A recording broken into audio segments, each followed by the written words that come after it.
नमस्कार, the wire में आपका स्वागत है। मैं हूं आरफा खानम शेरवानी। सरकार को सच्ची मीडिया से डर लगता है, सरोकारों वाली मीडिया से डर लगता है। 90% से भी ज्यादा दंडवत हो चुकी, नतमस्तक हो चुकी, गोद में बैठ चुकी मीडिया के बावजूद भी जो कुछ बची कुछ छोटी मोटी वेबसाइट्स हैं, जैसे द वायर है, क्विंट है, स्क्रोल है, इन सब से सरकार को डर लगता है। और ऐसा वैसा डर नहीं कि बाकायदा एक GOM यानी कि ग्रुप ऑफ मिनिस्टर्स, जिसमें 5 जो हैं वो कैबिनेट रैंक के मंत्री और 4 राज्य स्तर के मंत्रियों को मिलाकर बाकायदा बैठक की गई, GOM बनाया गया। उसमें बहुत सारे आदरणीय पत्रकारों को बुलाया गया और ये पूछा गया कि कैसे इस मीडिया पर नियंत्रण किया जाए। ये कुछ महीने पहले की बात है। कैरवान न्यूज़ साइट ने इसको एक्सपोज किया है और इस बारे में खबर छापी है कि किस तरीके से ये तमाम जो आदरणीय मंत्री हैं वो इकट्ठा हुए और साथ ही पत्रकार, जिसमें कि संपादक रैंक के पत्रकार भी थे, इंडियन एक्सप्रेस, द हिंदू तक के अखबारों से जुड़े हुए पत्रकार शामिल थे, जिनसे ये पूछा गया कि कैसे इस डिजिटल मीडिया को, जो कि फेवरेबल खबरें नहीं दिखाता है, उसको कैसे नियंत्रण में लाया जाए। और कुछ महीने गुजर जाने के बाद हम देख रहे हैं, जब ये बैठक हुई थी तब से अब तक बाकायदा इस रिपोर्ट को लागू होते हुए हम देख रहे हैं, उसका असर हम देख रहे हैं। अभी अभी जो IT रूल्स आए हैं उसके मुताबिक, नए IT रूल्स में साफ तौर पर यह पता चलता है कि कैसे डिजिटल मीडिया और ख़ासकर जो OTT प्लेटफॉर्म्स हैं, जैसे कि नेटफ्लिक्स है या फिर प्राइम वीडियो है, इन सबको कंट्रोल करने की कोशिश की जा रही है कि सब कुछ सरकार के मन मुताबिक, उसकी राजनीति, उसकी नीति, उसकी विचारधारा के अनुरूप होना चाहिए। इसमें कई महत्वपूर्ण मंत्री शामिल थे, जिन्होंने, मुख्तार अब्बास नकवी खासकर जो अल्पसंख्यक मामलों के मंत्री हैं, उन्होंने कहा कि जो पत्रकार सरकार के विरोध में दिख रहे हैं, जो कि फैक्ट्स के हिसाब से, तथ्यों के हिसाब से नहीं चलते और जो है फेक नैरेटिव या गलत नैरेटिव फैलाते हैं, उनको न्यूट्रलाइज किए जाने की ज़रूरत है। आप सोचिए कि इस शब्द का इस्तेमाल पत्रकारों के लिए किया गया है। अगर इतना ही काफ़ी नहीं था तो एक जाने माने पत्रकार, जिनके साथ मैं NDTV में काम कर चुकी हूँ, उन्होंने ये कहा कि पत्रकारों को अलग अलग तरीके से कोड करना चाहिए, कलर कोड, यानी कि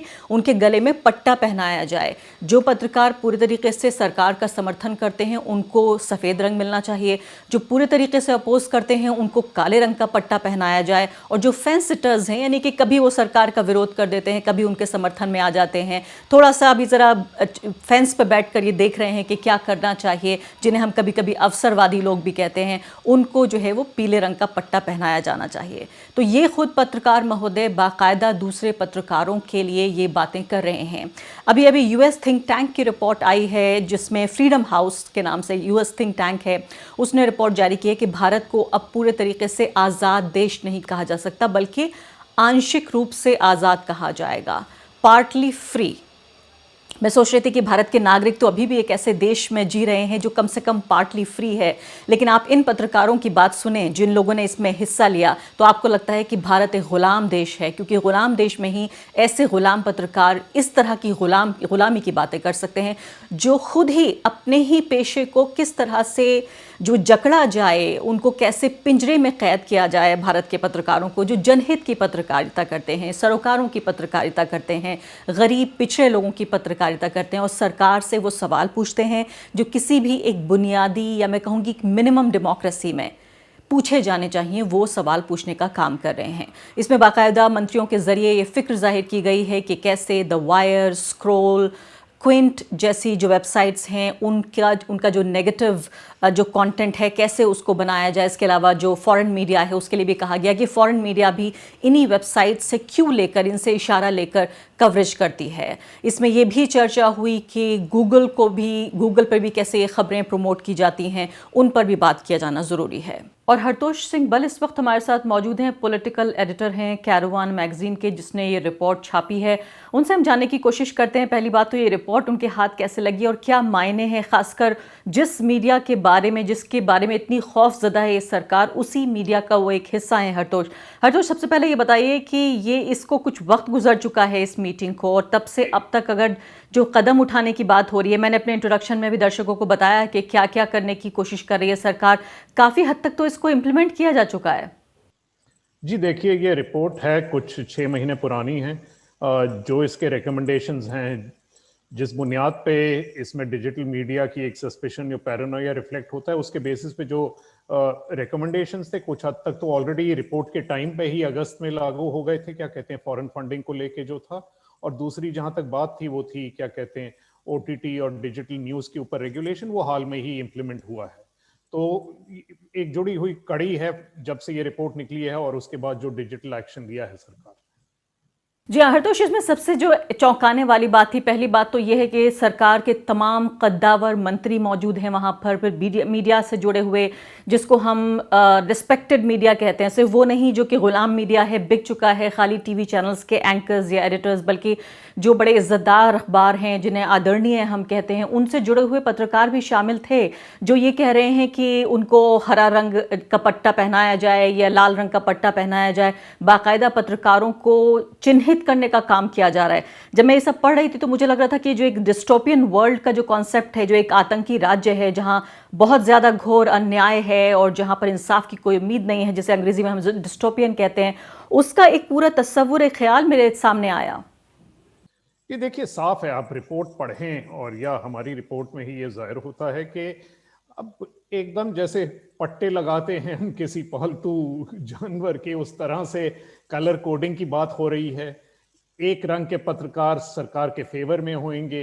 एक रंग के पत्रकार न्यूट्रल होंगे और एक सरकार के खिलाफ होंगे। इसमें पत्रकारिता की क्षमता के बारे तो कोई बात ही नहीं हो रही है। जिस तरह से सरकार की व्यू पॉइंट है उसमें ये लगता है कि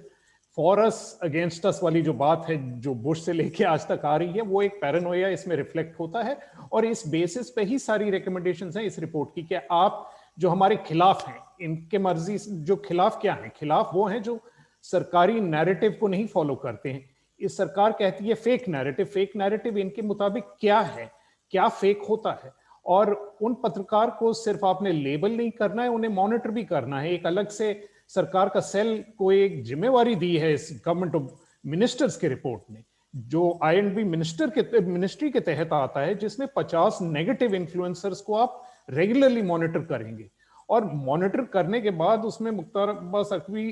की रिकमेंडेशन है इनको न्यूट्रलाइज किया जाए। ये न्यूट्रलाइज बड़ा लोडेड शब्द है, इसके इम्प्लीकेशंस बहुत होते हैं। चलिए हम मिनिमल तौर पे भी अगर इसे माने तो यही है, क्या कहते हैं, नेगेटिव इन्फ्लुएंसर्स हैं, उनको आप मॉनिटर करके वो जो भी कर रहे हैं उसे खारिज किया जाए, किसी भी तरह खारिज किया जाए। और ये हमें बार बार दिख रहा है। आप देखिए कि किसी तरह की भी मीडिया में अगर कोई बात आती है सरकार के खिलाफ, तो उसके ऊपर जिस तरह से सरकार से जुड़े लोग कूदते हैं, दबोचते हैं। पीआईबी की आप फैक्ट चेक देखिए, सिर्फ बीजेपी की ट्रोल्स की नहीं बात कर रहा हूं, मैं सरकार की बात कर रहा हूं। एक पीआईबी का जो फैक्ट चेक है, वो भी इस रिपोर्ट के तहत में बोला गया है कि पीआईबी का फैक्ट चेक ये काम करे, तो वो फैक्ट चेक का काम नहीं कर रहा है। हमारे एक दो कैरवैन के ही स्टोरीज में पीआईबी के फैक्ट चेक ने गलत डिक्लेयर करने की कोशिश की है, जबकि फैक्ट चेकिंग नहीं की है। सरकार का वर्जन को फैक्ट बना के इसको कोई भी अपोज करे तो उसको फॉल्स न्यूज या फॉल्स नैरेटिव डिक्लेयर कर दिया गया है। तो ये एक पूरी मानसिकता है इस रिपोर्ट के पीछे। बहुत हैरानी हुई वाकई, ये न्यूट्रलाइज जो शब्द का इस्तेमाल किया गया है, किन किन कॉन्टेक्स्ट में इस्तेमाल होता है हमारे दर्शक भी जानते हैं। लेकिन इसके अलावा जो 50 इन्फ्लुएंसर्स की बात है, जो ट्रैकिंग की बात हो रही है कि इनकी कांस्टेंट ट्रैकिंग जरूरी है, ट्रैकिंग से क्या मुराद हो सकती है? क्या आपको लगता है कि हाल ही के दिनों में, बल्कि मैं ये कहूँ कि इस रिपोर्ट के आने के और अब तक के अगर देखा जाए तो जो दर्जनों की तादाद में पत्रकारों पर जो एक पुलिसिया हमला देखा गया है कि उनके खिलाफ एफआईआर दर्ज हुई हैं, या कई पत्रकार अभी भी जेल में हैं, बेल के लिए मारे मारे फिर रहे हैं पत्रकार, खबर जो है वो देने में इस कदर डर रहे हैं कि अगर सरकार के विपक्ष में कोई खबर होगी तो वो फैक्ट ही नहीं माना जाएगा। क्या आपको लगता है ये भी उस एक स्ट्रेटेजी का, उस टूल किट का, जो सरकार की टूल किट ये हमारे हाथ लगी है, इसका ये एक हिस्सा है? एकदम इसका हिस्सा लगता तो यही है। आप ये देखिए कि बात यहाँ पे एक लार्जर मीडिया जो लैंडस्केप है उसकी बात करी जा रही है। तो नेगेटिव इन्फ्लुएंसर्स का मतलब जो भी सरकार के खिलाफ ट्वीट करते हैं, बोलते हैं। आप हाल में देखिए बॉलीवुड में भी 2 आईटी रेड्स हुई हैं, वो उन्हीं लोगों के खिलाफ हुई हैं। एक डायरेक्टर अनुराग कश्यप, एक एक्ट्रेस तापसी पन्नू, जो कि एक नेगेटिव इन्फ्लुएंसर के रूप में सरकार की तरफ से देखे जा रहे हैं। तो सिर्फ मीडिया पे जो अटैक हो रहा है, जर्नलिस्ट पे अटैक हो रहा है, जर्नलिस्ट के ऊपर सेडिशन के चार्जेस लग रहे हैं, वायर के साथ भी हुआ है, कैरावैन के साथ भी हुआ है, बाकी रिपोर्टर्स के साथ भी हुआ। इसका दायरा और भी बड़ा है। अगर आप बॉलीवुड में रह के क्रिकेट खेलते हुए भी अगर आपकी कोई इन्फ्लुएंस करने की क्षमता है, तो ये क्लैरिटी है कि अगर आप सरकार के खिलाफ जाएंगे तो सरकार कोई ना कोई ऐसा एक्शन लेगी जो आपको न्यूट्रलाइज करे। जी हाँ, बिल्कुल ऐसा लगता है ये हरतोष कि बिल्कुल रेट्रोस्पेक्ट में जो है हमें सब कुछ नज़र आ रहा है। अब देखिए पूरा अनफोल्ड होता हुआ इस रिपोर्ट के बाद से कि किस तरह से ये जो ट्रैकिंग की बात हो रही है ये भी, और फिर ये भी कहा गया है कि ये जो पॉजिटिव इन्फ्लुएंसर्स हैं उनको वो काउंटर करेंगे नेगेटिव इन्फ्लुएंसर्स को। जैसे मैं देख रही हूँ कि वायर की कोई भी रिपोर्ट होती है या उदाहरण के तौर पे अगर मैं भी कोई ट्वीट करती हूँ या कोई खबर के बारे में बोलती हूँ या एनालिसिस होता है मेरा कोई, तो फौरन जो है ऑप इंडिया उस पर एक बाकायदा एक आर्टिकल छाप देता है। छोटी छोटी चीज़ें, कोई एक लाइट हार्टेड तस्वीर भी अगर आप अपनी शेयर करते हैं उस पर भी बाकायदा एक आर्टिकल, न्यूज़ आर्टिकल पब्लिश कर दिया जाता है। तो इसमें इस तरफ वालों में आप किस किस को देखते हैं जो ये जो प्रो पीपल मीडिया है उसको काउंटर करने के लिए ऑप इंडिया, और इसके अलावा और कौन से जर्नलिस्ट की बात हो रही है, कौन से ये 50 पॉजिटिव इन्फ्लुएंसर्स हैं? देखिए, यहाँ पे पॉजिटिव इन्फ्लुएंसर्स का नाम नहीं लिया गया, ये कहा गया है कि आप उनको आइडेंटिफाई करिए। जहां तक बात आती है ऑप इंडिया की, तो बड़ी क्लियरली ऑप इंडिया के लोगों से कंसल्ट किया गया है इस रिपोर्ट में, और उसके बाद एक ये रिपोर्ट की ऑफिशियल रिकमेंडेशन है कि ऑप इंडिया को प्रमोट किया जाए। देखिए, ये एक पार्टी की रिपोर्ट नहीं है, ये गवर्नमेंट ऑफ इंडिया की रिपोर्ट है, और एक खास आइडियोलॉजिकल और इस एक तहत से ऐसा पोर्टल जिसको मैं जर्नलिस्टिक भी नहीं कह सकता हूं, उसको प्रमोट करने की बात की जा रही है सरकारी तौर से। और ये अपने आप से ही दर्शाता है कि पार्टी, सरकार, आइडियोलॉजी, सच झूठ के बीच में इस सरकार में कोई डिफरेंस नहीं रह गया है।